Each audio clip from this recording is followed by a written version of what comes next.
Olá, meus amigos e irmãos em Cristo, a graça e a paz de Deus e Pai do Senhor e Salvador Jesus Cristo esteja sobre sua vida. Hoje falaremos sobre a segunda bem-aventurança. Vamos ler a Bíblia? Mateus capítulo 5, versículo de número 4. Bem-aventurados que choram, porque eles serão consolados.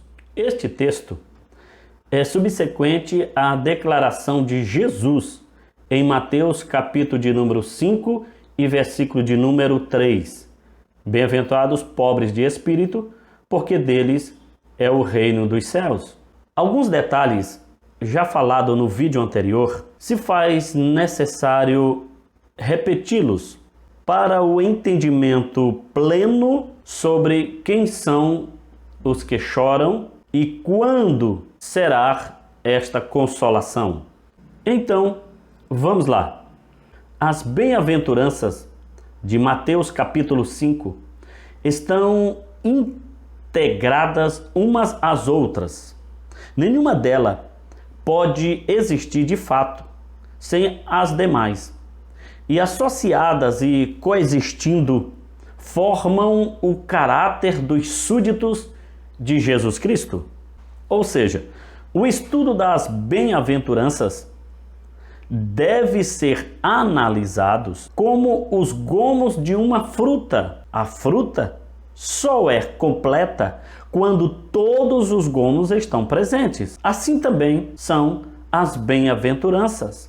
Você já sabe que a expressão bem-aventurado no grego significa makarios. O termo grego é makarios.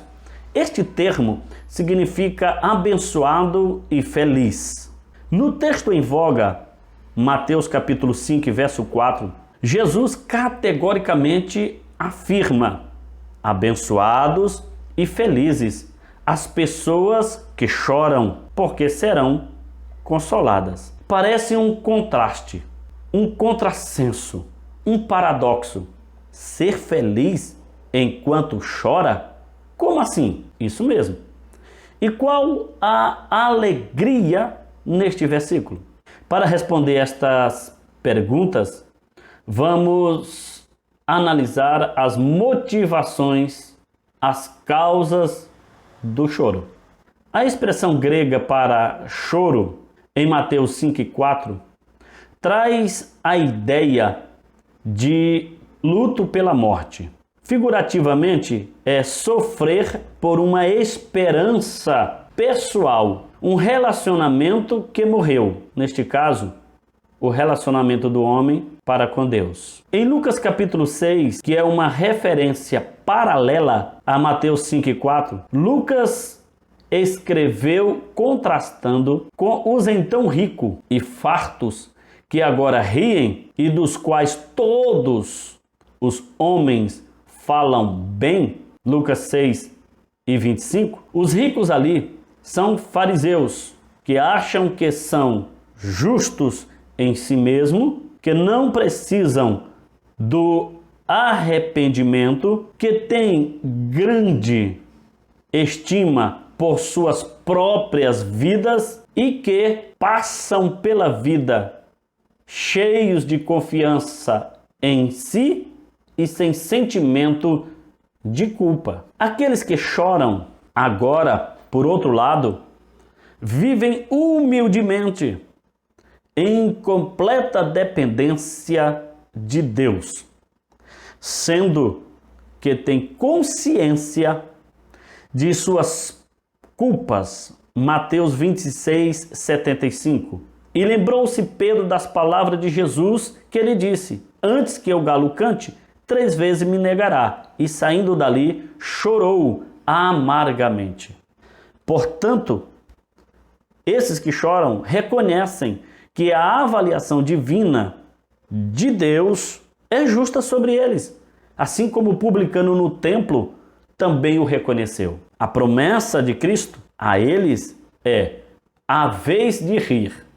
O choro dos seus discípulos por causa da culpa e do sofrimento desta era presente cederá lugar no fim dos tempos aos risos de alegria dos filhos do reino. Aqueles que riem agora, sem arrependimento, recebem a advertência, a vez de lamentar e chorar, conforme Lucas 6:25. Ai de vós, os que estáis fartos, porque tereis fome. Ai de vós, os que agora rides, porque vos lamentarão e chorareis. Aqueles que agora são ímpios e zombeteiros serão envergonhados no juízo final. A fim de evitar a lamentação no futuro, que será tardia demais, Tiago exorta seus leitores a chorarem agora. Ele diz: senti as vossas misérias, lamentai e chorai.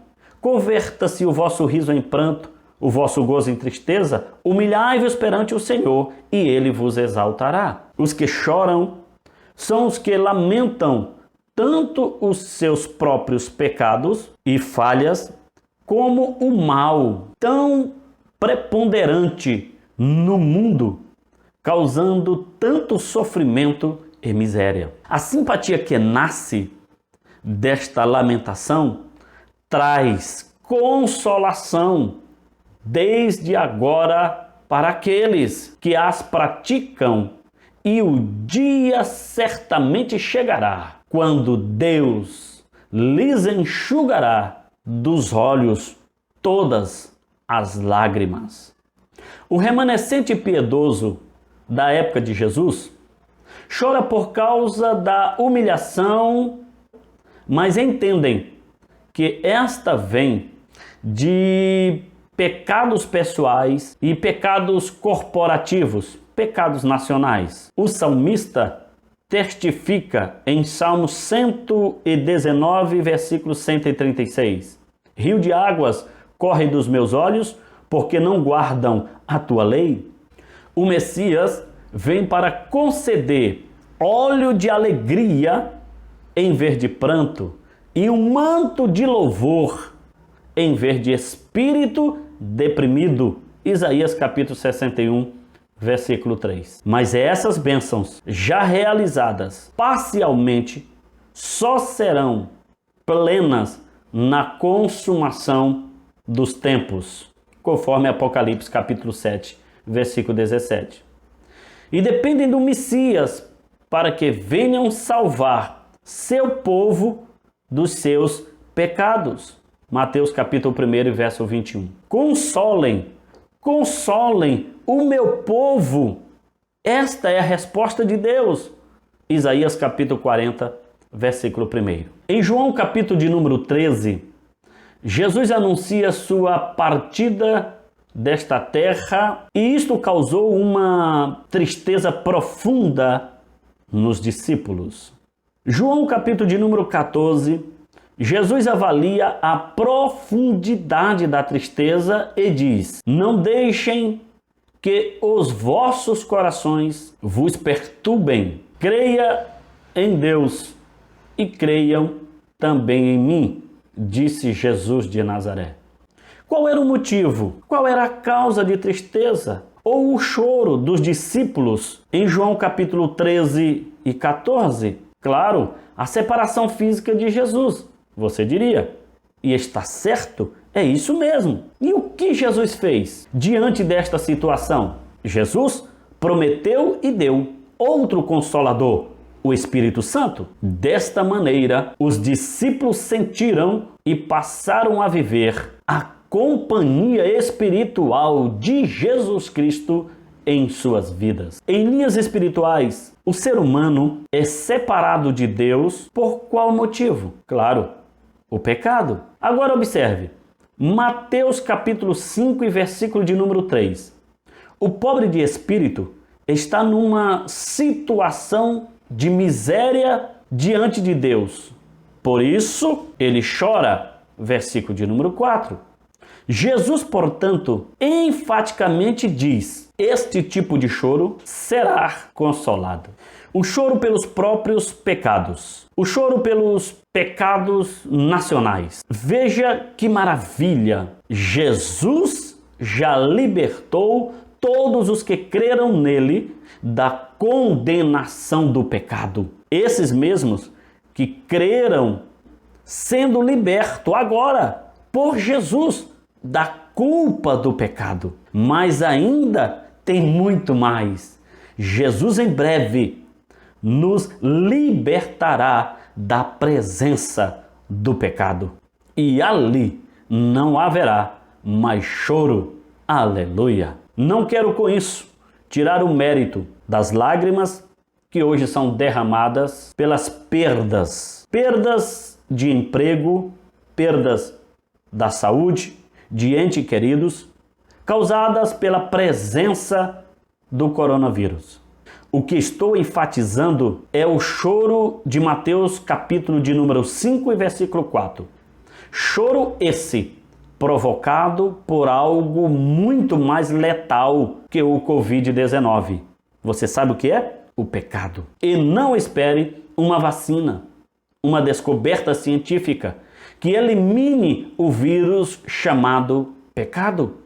Somente o sangue de Jesus Cristo vence o pecado. Se você chora de tristeza porque cometeu pecados e está chorando pelos pecados da humanidade, submeta-se integralmente ao Senhor Jesus Cristo e seu choro será consolado.